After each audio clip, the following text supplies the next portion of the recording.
को सिखाने वाले हैं थ्योरी से क्वेश्चंस को कैसे निकालें। मतलब कि आप लोग को थ्योरी दे दिए गए हैं, उससे आप लोग क्या करना है, समीकरण को आपको क्या करना है, दर्शाना है। तो आइए इस क्लास को स्टार्ट करते हैं और आज के बाद क्लास में सीखते हैं क्या थ्योरी से क्वेश्चंस को कैसे निकालें। तो मैंने देख लिया है पहले 2 नंबर का हमने 4.1 में और क्वेश्चन कर लिया था और 4.2 का 2 नंबर का क्वेश्चन बोल रहा है कि द्विघात समीकरणों के रूप में निरूपित करना है। ठीक है, तो द्विघात समीकरण के रूप में आप लोग को निरूपित करना है। जिसमें पहला क्वेश्चन मेरे को दे दिया है, इसमें से क्वेश्चन दिया देखेंगे पढ़ेंगे कि वो दिया है पहला क्वेश्चन की एक आयताकार भूखंड का क्षेत्रफल। देखिएगा ये मेरे को आयताकार भूखंड है, ठीक है, इसका क्षेत्रफल देना है। मतलब बोला है कि आयताकार भूखंड का क्षेत्रफल मेरे को दे दिया है कितना, 528 मीटर स्क्वायर। कितना दे दिया, 528 मीटर स्क्वायर। मतलब कि लिख लेंगे यहाँ पे कि आयताकार आयताकार भूखंड की क्षेत्रफल बराबर दे दिया है 528 मीटर स्क्वायर। ठीक है, 528 मीटर स्क्वायर दे दिया। फिर बोल रहा है क्वेश्चन कि क्षेत्र की लंबाई, क्षेत्र की जो लंबाई है वो चौड़ाई के दुगने से एक अधिक है। मतलब कि क्षेत्र की मेरे को लंबाई भी और चौड़ाई मतलब बोल रहा है कि दिया है। मतलब समझना है कि चौड़ाई जो है ना दे दिया है मेरे को, जो कि चौड़ाई है, चौड़ाई माने कि कुछ भी मेरे को नहीं दिया है, बट लंबाई बोल रहा है कि चौड़ाई के दुगने से एक अधिक है। मेरे को चौड़ाई दिया नहीं है, लंबाई भी नहीं दिया। मतलब चौड़ाई को बोल रहा है कि चौड़ाई जो है, चौड़ाई जो भी है उससे 2 गुने से एक अधिक है। मतलब कि हम मान लेते हैं कि चौड़ाई कितना है, x है। क्या है, चौड़ाई बराबर x माना। अगर हम चौड़ाई बराबर x मान लेते हैं तो बोल रहे हैं कि लंबाई क्या है, उसके दुगने से एक अधिक है। तो लंबाई क्या हो जाएगा मेरे को, लंबाई हो जाएगा मेरे को कितना, इसके किससे, चौड़ाई से। तो चौड़ाई कितनी है, x। x में बोल रहा है कि 2 गुने, इसे 2 गुना कर दे रहा है ना, तो इससे एक अधिक है। एक अधिक का मतलब क्या हो जाएगा, प्लस का 1। मेरे को ये दे दिया है, इसका मतलब इसको लिख सकते हैं हम क्या, 2x प्लस का 1। तो मेरे को निकलेगा लंबाई, चौड़ाई भी निकलेगा और लंबाई भी निकलेगा। अब बोल रहा था, हो गया। उसके बाद फिर बोला कि लंबाई के क्षेत्रफल, हमें भूखंड की लंबाई और चौड़ाई ज्ञात करनी है। मतलब कि आपको क्या करनी है, इसकी लंबाई और चौड़ाई को ज्ञात करनी है। तो लंबाई चौड़ाई को ज्ञात करने के लिए मेरे को देख रहे हैं कि आयत का क्षेत्रफल मेरे को दे दिया है और चौड़ाई भी दे दिया, लंबाई भी दे दिया है। और इसको चौड़ाई गुने लंबाई अगर रख दे तो आयत का क्षेत्रफल मेरे को निकल जाएगा, जो कि मेरे को दिया है 528 मीटर स्क्वायर। हम लिखते हैं आयताकार आयताकार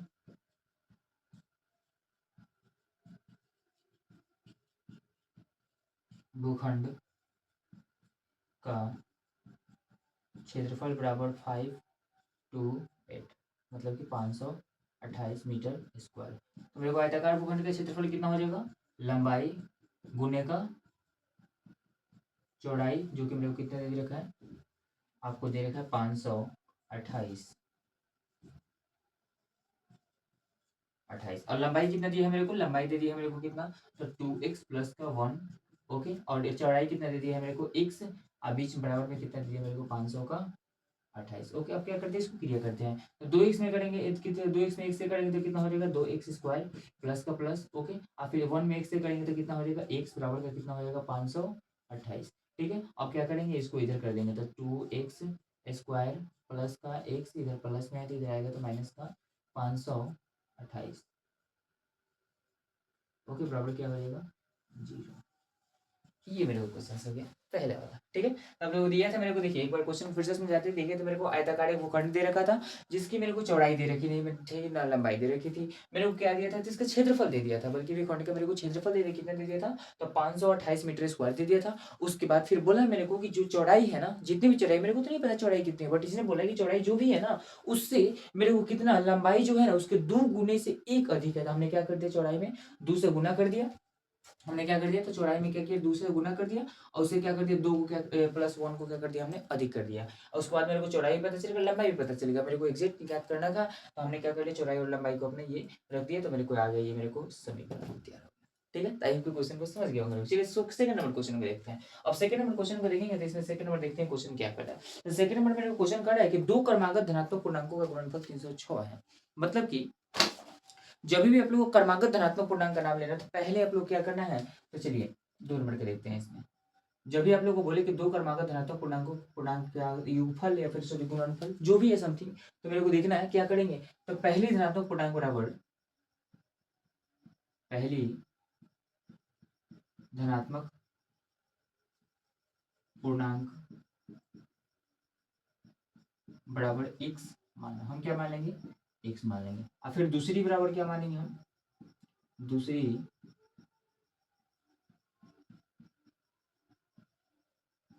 धनात्मक पूर्णांक बराबर x प्लस का 1। ठीक है। अगर तीसरी बोलता है तो x+2, चौथी बोलता है x+3, मतलब कैसे हम मानते चले जाएंगे, ठीक है। अब बोला कि दोनों धनात्मक पूर्णांकों का गुणनफल जो है, मतलब मेरे को कितना दे दिया है, 308 दे दिया है, तो लिखेंगे दोनों धनात्मक पूर्णांकों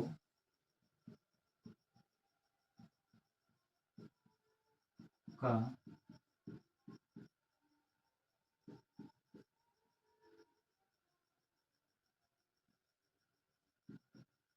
गुणनफल बराबर मैंने कितना दे दिया है, 308 दे दिया, ठीक है। अब दोनों यहाँ पे लिख देते हैं 308, मेरे को आशा है कि इधर नहीं दिखाई दे रहा होगा आप लोग को, कोई बात नहीं, नीचे लिख देते 308 लिखते हैं, ठीक है। अब 308 ही दोनों धनात्मक पूर्णांकों का गुणनफल है। दोनों धनात्मक पूर्णांक कौन से, x और x+1, तो x गुने का x प्लस का क्या हो जाएगा, 1 हो जाएगा। उसको मल्टीप्लाई करते हैं तो x में x से करेंगे तो कितना हो जाएगा, x², और फिर x से 1 में करेंगे तो कितना हो जाएगा, 1x बराबर क्या कितना हो जाएगा, 308। अब क्या करेंगे हम, x² के x² प्लस का 1x का 1x, इधर प्लस में है ना, क्या 308 इधर लेकर आ जाएगा तो माइनस में कितना हो जाएगा, 308। ये मेरे को हो गया दिस राइट आंसर।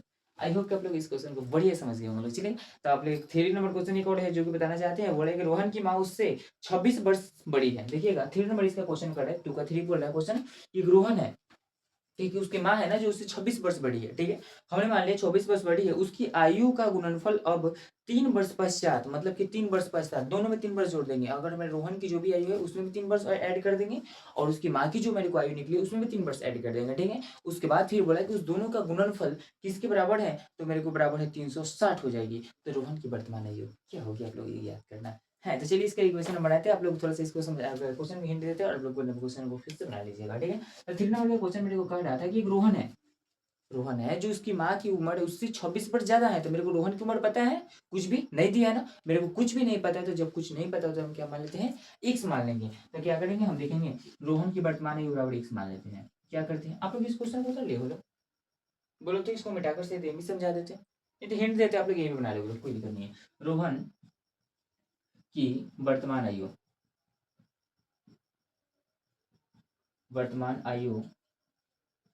बराबर x माना, हम क्या मान लिए, x मान लिया। मेरे को रोहन की आयु वर्तमान है, हमने क्या मान लिया, x मान लिया। उसके बाद हम क्या करेंगे, रोहन की वर्तमान रोहन की माँ की वर्तमान आयु क्या हो जाएगी, तो x प्लस क्या हो जाएगी, 26 हो जाएगी, ठीक है। तो रोहन की माँ की वर्तमान आयु बराबर क्या हो जाएगा, x प्लस का 26, ठीक है, कोई दिक्कत नहीं है। और फिर बोला है कि तीन दोनों में क्या हुआ, 3 वर्ष ऐड करने के बाद, ही ना बोला क्वेश्चन में, यस दिस क्वेश्चन आप लोग को बोल रहा है 3 वर्ष पश्चात, मतलब 3 वर्ष बाद। तो हम क्या करेंगे, दोनों में 3 यहाँ पे लिख देते हैं, 3 वर्ष बाद, ठीक है। अब 3 वर्ष बाद क्या हो जाएगा, तो रोहन की आयु कितनी हो जाएगी, x प्लस का 3, और आपका इसकी कितनी हो जाएगी, रोहन की माँ की कितनी हो जाएगी, तो x प्लस का 26 और प्लस का कितना हो जाएगा 3, ठीक है। यहाँ पे रोहन लिख देते हैं, रोहन की, और यहाँ पे उसकी माँ की, ठीक है। अब माँ की हो जाएगी आपका x प्लस 26 प्लस का 3, तो इसको हम करेंगे तो कितना हो जाएगा, x प्लस का ये 3 का 3 रहेगा, ठीक है। अब और ये वाला कितना हो जाएगा, ये वाला हो जाएगा x प्लस का 29 हो जाएगा, ठीक है। तो रोहन की माँ की कितनी हो गया, x प्लस का 29, और रोहन के कितने हो गए, x प्लस का 3। अब बोल रहा है कि इस दोनों का मल्टीप्लीकेशन, मतलब कि गुणनफल मेरे को कितना दे दिए थे, 360 दे दिए। तो गुणनफल लिखते हैं यहाँ पे, तो लिखते हैं दोनों का गुणनफल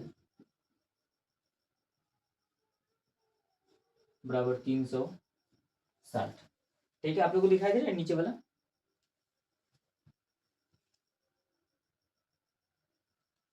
ठीक है। 360 दे दिया आपको, कितना 360 दे दिए। और आप लोग ये दिखाई नहीं दे रहा, तो थोड़ा सा आप लोग को एक जगह पे कर दिए, कितना कहाँ पर कर दिए इसको, एक यहाँ पे दिखाई दे रहा है, यहाँ पे छोटा सा देखिएगा, यहाँ पे कर देते हैं 1 मिनट,